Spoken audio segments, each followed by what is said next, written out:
Welcome back to my channel. Have you ever noticed that there are countless tutorials showing how to install Linux alongside Windows and create a dual boot system? But what if you want to do the exact opposite? What if you're already using Linux and want to switch back to Windows? How do you install Windows from Linux? Well, that's exactly what I'm going to show you in today's video. I'll walk you through the complete process of installing Windows 11 directly from Linux Mint, step by step. So, without wasting any more time, let's get started.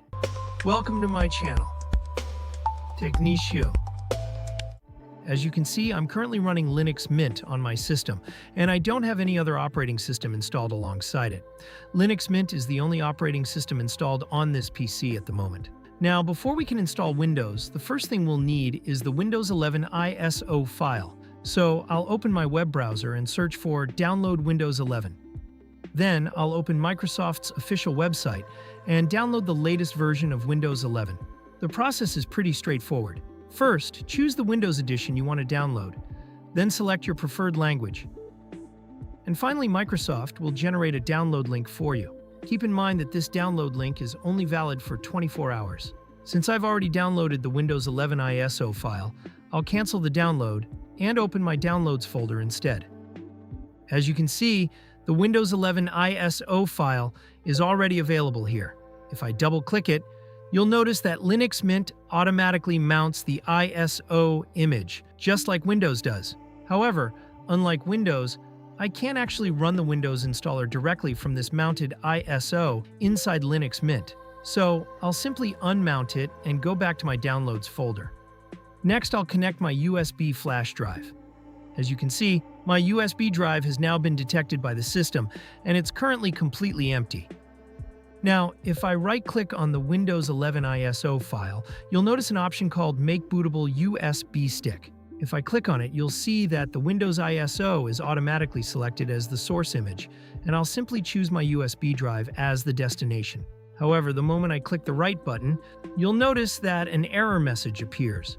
The reason is that this method doesn't work with Windows installation images.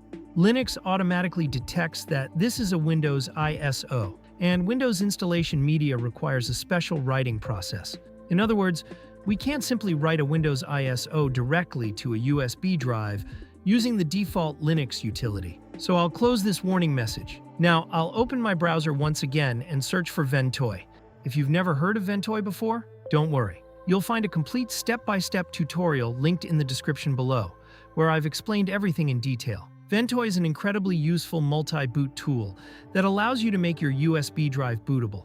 Once it's installed, you can simply copy multiple ISO files onto the USB drive, and during boot, Ventoy lets you choose which operating system you want to boot from. It's one of the easiest and most convenient ways to create a multi-boot USB drive. Once the website loads, I'll click on the latest release section. Here you'll notice that we shouldn't download the zip file because that's meant for Windows users. Since we're using Linux Mint, we need to download the Linux tarball version instead. After clicking the download link, you'll see that I'm redirected to the SourceForge website. Here I'll once again make sure that the Linux version of Ventoy is selected. Once it's selected, the download will automatically begin after a few seconds. Of course, the download speed depends entirely on your internet connection. If you have a fast internet connection, the download should finish fairly quickly. Once the download is complete, I'll open my Downloads folder. As you can see, the downloaded Ventoy archive is now available here. I'll simply right-click on it, and you'll notice the Extract Here option. I'll click on it to extract the archive. Once the extraction is complete, a new Ventoy folder will appear, and inside it, you'll find the Ventoy GUI file. Now, if I double-click this GUI file, you'll notice that Linux Mint doesn't allow us to launch it directly like Windows does with executable files. Instead, we need to run it through the terminal. So I'll go back to the extracted Ventoy folder. Then I'll right-click on the folder, and you'll see an option called Open in Terminal. I'll click on it. As you can see, the terminal automatically opens with its working directory already set to the Ventoy folder, so we don't have to navigate to it manually. Now, I'll simply run the required sudo command to launch the Ventoy GUI with administrator privileges. After entering the command, the terminal asks for my system password. I'll type in my password, and as soon as I press enter, you can see that the Ventoy GUI opens successfully. If you'd like, you can customize the settings according to your preferences. For example, I'll disable secure boot support. And since my hard drive uses the GPT partition scheme, I'll leave the partition style set to GPT. As you can see, Ventoy has automatically detected my USB flash drive. So I'll simply click the Install button. Ventoy will ask for confirmation twice because this process will completely erase and format the USB drive. After a few moments, you'll see a congratulations message confirming that Ventoy has been installed successfully. Now I'll close Ventoy and exit the terminal. If you look at the file manager now, you'll notice that my USB drive has been renamed to Ventoy. Now, I'll go back to my Downloads folder. From here, I'll simply copy the Windows 11 ISO file and paste it directly onto my Ventoy USB drive. One of the biggest advantages of Ventoy is that you don't need to flash or burn the ISO file to the USB drive. All you have to do is copy and paste the ISO file like any other file, and Ventoy takes care of the rest. Once the copy process is complete, I'll close all the open windows and restart my computer. During startup, I'll press my system's boot menu key, which is F12 on my computer. Depending on your motherboard or laptop manufacturer, this key may be different. Once the boot menu appears, I'll select my Ventoy USB drive.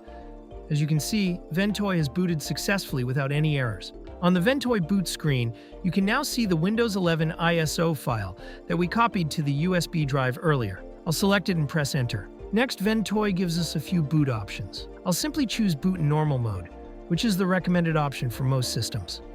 After a few moments, as you can see, my computer successfully boots into the Windows 11 setup screen.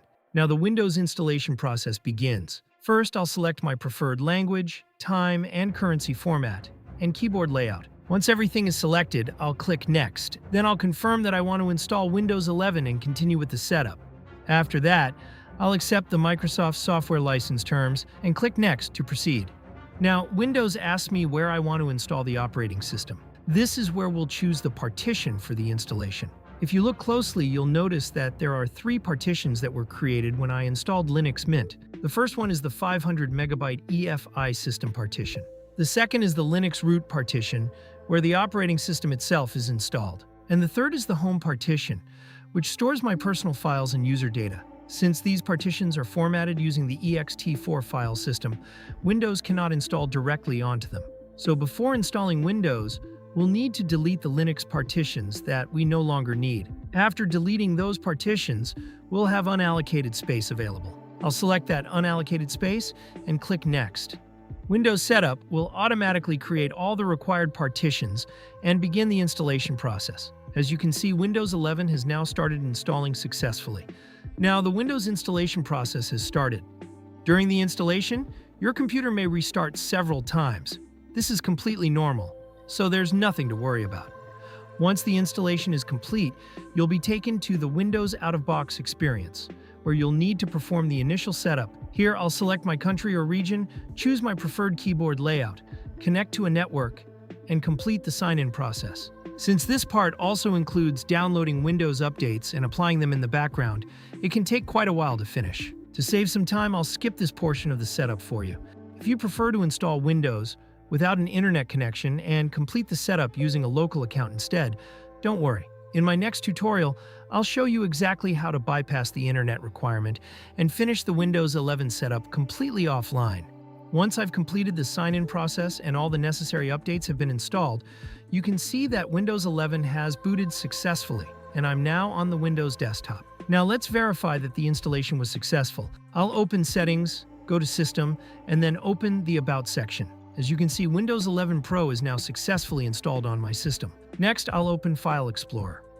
Here, you'll notice that I only have the partition where I installed Windows. If you still have any remaining Linux partitions that you no longer need, you can delete them later using disk management and create new Windows partitions to use that storage, however you like. So that's all for today's video. If you found this video helpful, don't forget to hit the like button, and please subscribe to my YouTube channel, Technichio, and hit the bell icon so you'll never miss an update from our channel.